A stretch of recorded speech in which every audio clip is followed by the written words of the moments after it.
కొద్దిసేపటి క్రితం TRS party alias BRS party నుంచి సస్పెండ్ అయినటువంటి సోదరి శ్రీమతి కల్వకుంట్ల కవిత గారు మాట్లాడుతూ దుబ్బాక ఉప ఎన్నిక సందర్భంగా హరీష్ రావు గారిని అక్కడ ఇన్ఛార్జిగా పెడితే రఘునందన్ రావు కలుస్తాడని మా కార్యకర్తలందరూ హరీష్ రావుని ఇక్కడ పెట్టకండి అని బాధపడ్డారు.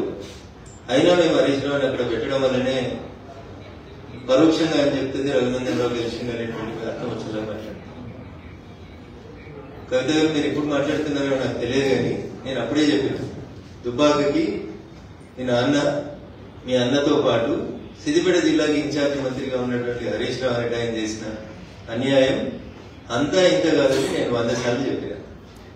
దుబ్బాకకి అన్యాయం జరుగుతుంది, వచ్చిన ప్రతి రూపాయి అయితే గజ్వేల్ పోతుంది, లేకపోతే సిరిసిల్ల పోతుంది, లేకపోతే సిద్దిపేటకు పోతుంది, మధ్యలో దుబ్బాకకు అన్యాయం జరుగుతుందని దుబ్బాక నియోజకవర్గ ప్రజలు 100 సార్లు చెప్పారు.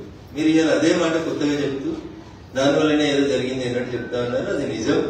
ఆ రోజు నేను మాట్లాడితే టీఆర్ఎస్ మీద ఏదో రఘునందన్ రావు కోపంతో మాట్లాడిందని అనుకుంటారు. But it is a fact. Dubbaka నియోజకవర్గానికి అన్యాయం జరిగింది అంటే టీఆర్ఎస్ పార్టీ నాయకులు గౌరవనీయులు అప్పటి మా జిల్లా మంత్రి హరీష్ రావు గారి వల్ల జరిగిందని నేను ఎన్నికల సందర్భంగా చెప్పిన, ఎన్నికల తర్వాత చెప్పిన.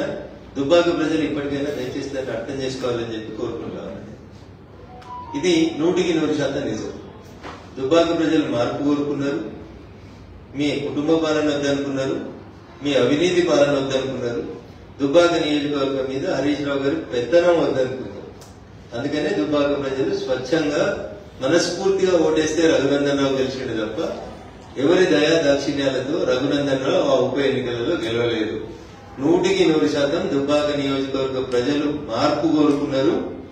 హరీష్ రావు గారు దుబ్బాకకు చేస్తున్నటువంటి అన్యాయానికి వ్యతిరేకంగా రఘునందన్ రావు కొట్లాడగలుగుతాడని విశ్వసించారు కాబట్టే నాకు ఓటేసారు తప్ప ఇంకొకటి కాదు. ఇక మీ కుటుంబ పంచాయతీలో మా పేర్లందరి పేర్లు కూడా మీరు మాట్లాడుకుంటూ పోయినారు. 100% మీరు ప్రస్తావించినటువంటి పేర్లలో దాదాపు అన్ని పేర్లు కూడా మీకు అందరికీ తెలుసు, మీ నాన్నగారికి కూడా తెలుసు. ఎవరెవరికి మీరు ఎట్లా అన్యాయం చేసిరు అనేటువంటి విషయంలో ఇవాళ మీరు కొత్తగా మాట్లాడితే మేమేం చేస్తాం, మీ సానుభూతి మాకు ఎందుకు, కానీ 100% అవన్నీ వాస్తవం. 2009లో ఏదో మీ అన్నకు వ్యతిరేకంగా 60 లక్షలు పంపిరని ఏదో మాట్లాడింది కదా. ఇవన్నీ పాత చరిత్ర. కొత్త చరిత్ర నాకు ఎమ్మెల్సీ ఎన్నికలలో 2009లో మహాకూటమి అభ్యర్థిగా ఇస్తే అప్పటి జిల్లా పార్టీ అధ్యక్షునిగా నన్ను ఎవరు ఓడగొట్టినా కూడా నేను పార్టీ అధ్యక్షుడైనటువంటి గవర్నర్ చంద్రశేఖరరావు గారికి చెప్పిన. నేను ఆ రోజు కూడా యాక్షన్ తీసుకుని these are all facts, nothing is an hidden thing. It is ఇందులో కొత్తగా ఆమె చెప్పింది ఏం కూడా లేదు. రేవంత్ రెడ్డి గారు హరీష్ రావు గారు ఒకటే ఫ్లైట్ లో వచ్చిరని, వాళ్ళిద్దరు ప్రముఖ అయిందని, మెదక్ పార్లమెంట్ ఎన్నికలలో నన్ను ఇబ్బంది పెట్టాలని చూస్తున్నారని, కాంగ్రెస్ టీఆర్ఎస్ 2 కొల్లుడై నేను గెలవకుండా చూడాలని ప్రయత్నం చేస్తున్నారని నేను మీడియా ముందుకు వచ్చి చెప్పినటువంటి తారీఖు 22 మార్చ్ 2024 అదే వచ్చి చెప్పిన. నేను మార్చి 2024 నాడు ఆస్ట్రేలియా నుంచి connecting air India flight number తో సహా చెప్పిన. నేను బిజినెస్ క్లాస్ లో వస్తూ ఢిల్లీ నుంచి వస్తుండగా గౌరవనీయులు ముఖ్యమంత్రి గారు హరీష్ రావు గారు ఇద్దరు అదే ఫ్లైట్ లో ట్రావెల్ చేసినారు. నన్ను ఓడగొట్టేందుకు ఇద్దరు ముచ్చట పెట్టుకున్నారనే విషయాన్ని నేను ఇయ్యాల కొత్తగా చెప్పలేదు. ఎన్నడూ చెప్పిన, ఇది 22 మార్చ్ 2024 లో చెప్పిన. నేను అదే విషయాన్ని ఈరోజు మళ్ళీ కవిత గారు కూడా ఎండార్స్ చేసినారు తప్ప ఇందులో కొత్త విషయం ఏముందని నేను అనుకుంటలేదు. 2-3 సార్లు వాళ్ళు దుబ్బాక ఎన్నిక రఘునందన్ రావు అనే మాట తీసినారు కాబట్టి నేను ఈ విషయాలు చెప్తా ఉన్నాను తప్ప మాకు ఆ విషయాల గురించి, వాళ్ళ పార్టీ వ్యవహారాల గురించి, వాళ్ళ పంచాయతీల గురించి, వాళ్ళ కుటుంబం గురించి, వాళ్ళ కుటుంబ పంచాయతీల గురించి మేము మాట్లాడే తెలుసుకోలేదు. మేము ప్రజల కోసం పనిచేస్తాం. భారతీయ జనతా పార్టీ ప్రజల పక్షాన్ని నిలబడుతుంది. పాల వ్యాపారం చేస్తారా, నీళ్ళ వ్యాపారం చేస్తారా, ఒకరి కాలు బట్టి ఒకరు లాగుతారా? మరి పాల వ్యాపారం చేస్తుంటే ఇంతకాలం ఏం చేసిరు? అయోధ్య రెడ్డి గారు ట్వీట్ చేస్తే బహుశా అయోధ్య రెడ్డి గారు ఇప్పుడు ఎక్కడో కమిషనర్ ఉన్నట్టున్నారు, ఇన్ఫర్మేషన్ కమిషనర్ గారు, సమాచార చట్టం కింద కమిషనర్ గారు ఎక్కడ ఉన్నట్టున్నారు. మరి అయోధ్య రెడ్డి గారు మాట్లాడారా? పాల వ్యాపారం ఏంది, ఎందుకు ట్వీట్ చేసినారు, ఎందుకు తీసేసినారు, ఇట్లాంటి ఏమనుంటే వారు మాట్లాడుకుంటే బాగుంటుంది తప్ప మీరు అందరికీ మంచి కింద గురుదేశిపోదామని అనుకుంటున్నట్టున్నారు. చెల్లె గురుదేవం వద్దు. మేమంతా ఆల్రెడీ ఇవన్నీ మాట్లాడిన విషయాలే, ఇవన్నీ గతంలో మేము చెప్పిన విషయాలే. ఇందులో కొత్తదనం ఏముంది చెప్పు? కొత్తగా మీరు చెప్పింది ఒకటిగా మోకిలా ప్రాజెక్టు చెప్తే మీరు కొత్తగా మాట్లాడింది నేను కనబడతలేదు మాకు. నిజంగా నేను కూడా రాష్ట్ర ముఖ్యమంత్రి గారికి చెప్పదలుచుకున్నాను. మోకిలలో జరుగుతున్నటువంటి ప్రాజెక్ట్ ఏదైతే ఇందాక కవిత గారు పేరు చెప్పారో ఆ ప్రాజెక్ట్ మీద కంపల్సరీ విచారణ జరిపించాలి. దాంట్లో ఉన్న లాక్యునస్ ఏంది అనేది చూడాలి. ఆ మోకిలా ప్రాజెక్ట్ కి సంబంధించి అనుమతులేంది, డబ్బులేంది, ఈ పోచంపల్లి శ్రీనివాసరెడ్డి అనేటువంటి ఎమ్మెల్సీ ఏడికేళ్ళొచ్చి ఏడ శ్రీమంతుడైండు, నవీన్ రావు అనేటువంటి ఎమ్మెల్సీ అవకతవకలేంది, వీటి మీద రాష్ట్ర ముఖ్యమంత్రి గారు ఏసీబీ డీజీ వెంటనే చర్య తీసుకోవాలి. ఇట్లా అడ్డగోలుగా సంపాదించుకొని పైసలతోటి ఇష్టం ఉన్నట్టు చేసుకుంటూ పోతున్నటువంటి ఈ సామ్రాజ్యాన్ని విస్తరించుకునేటువంటి కార్యక్రమాన్ని బంద్ చేసేయాలి.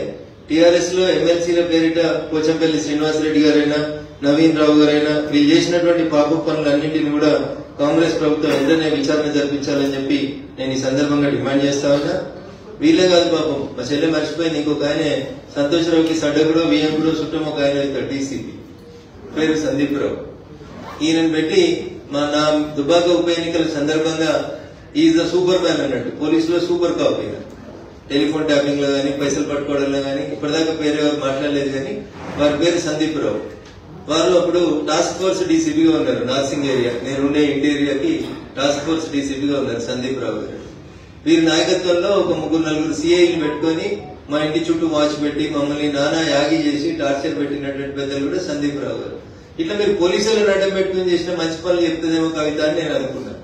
టెలిఫోన్ ట్యాపింగ్ లో ఏమేమి జరిగింది, ఎవరెవరి పైసలు ఎట్లా గుంతుకొచ్చినాం, లేకపోతే ఎమ్మెల్సీ వెంకటరామరెడ్డి గారు ఏం చేస్తా ఉన్నారు, వారికి ఎట్లా జీవోలు మార్చిరు, ఏమేమి చేసిరు, ఇవన్నీ ఇంకా చాలా విషయాలు మాట్లాడాల్సింది కవిత. మీరు మాట్లాడేది అన్ని ప్రజలకు తెలిసిన విషయాలే మాట్లాడారు, కొత్త ఏం మాట్లాడలేదు. మీరు ఇంకా ఏదో మళ్ళీ పార్టీలో పోదామా వెనుక పోదామా అని ఊగిసలాడుతున్నట్టు కనబడుతుంది తప్ప ఇంకా మీరు నిజాలు మాట్లాడితే ఇంకా చాలా మాట్లాడాలి కదా. మేము ఇవన్నీ మాట్లాడినే కదా. రేవంత్ రెడ్డి గారు హరీష్ గారు కలిసి ప్రయాణం చేసింది మాట్లాడినాం, అయోధ్య రెడ్డి గారు ట్వీట్ చేసింది, మీరు మాట్లాడింది ఏం లేదు కొత్తగా. ఇందులో కొత్త కనబడుతున్న ఏమైనా ఒక సంతోష్ రెడ్డి ఆయన కడుతున్న శ్రీనివాస్ రెడ్డి ఆయన కడుతున్న విల్లాస్ తప్ప మీరు కొత్తగా ఏం మాట్లాడినట్టు కనబడతలేరు. కాబట్టి కవిత ఇంకా వేరే విషయాలు మాట్లాడితే బాగుంటుండే. టానిక్ మీద ఎఫ్ఐఆర్ చిన్న విషయం అది. క్లబ్బులు పబ్బులు ఇవన్నీ మీరు ఆడ క్లబ్బులు పనిచేస్తే మీరు పబ్బులు నడిపే అందరికి తెలిసినటువంటి విషయాలే కాబట్టి వాటి గురించి పెద్ద చర్చ అవసరం లేదు. కానీ కవిత చెప్పినటువంటి మాటలలో టీఆర్ఎస్ పార్టీ అంతా కూడా అవినీతి పునాదుల మీద విస్తరించబడింది. మా ఎమ్మెల్సీలు ఒక్కొక్కరు 1000 కోట్లకు ఎదిగిండ్రు, 750 కోట్లతోటి వెంచర్ చేస్తున్నాడు ఒక ఎమ్మెల్సీ అంటే అర్థం చేసుకోవాలి మనం ఎంత ఎదిగినారు. నవీన్ రావు గారి అక్రమాలకైతే అడ్డు అదుపు లేదు. ఆయన చేసినటువంటి అడవుల అక్రమాలకి, కూకట్పల్లి పరిసర ప్రాంతాల్లో ఆయన చేసినటువంటి జీవోలకి, వీళ్ళు మార్చిన జీవోలకి, ఇంకా చాలా జీవోలు ఉన్నాయి. చెల్లె మాట్లాడాల్సిన జీవోలు ఏంటంటే కన్జర్వేషన్ జోన్లను ఎట్లా మార్చిచ్చిరు మున్సిపల్ శాఖ మంత్రి గారు, అవి మాట్లాడాలి చెల్లె. ఇంకా చాలా విషయాలు మాట్లాడాలి. వాళ్ళ ఎమ్మెల్సీల అవినీతి గురించి మాట్లాడాలి. ఒకటే రోజు కాబట్టి కొంచెమే మాట్లాడిందని అనుకుంటా ఉన్నాను నేను. మళ్ళీ ఎపిసోడ్ లో ఇంకా బాగా మాట్లాడాలని కోరుకుందాం. ఖచ్చితంగా టీఆర్ఎస్ పార్టీ పెద్ద చేసిన అవినీతిని అంతా కవిత బయట పెడితే బాగుంటుందని నేను మనస్ఫూర్తిగా కోరుకుంటాను.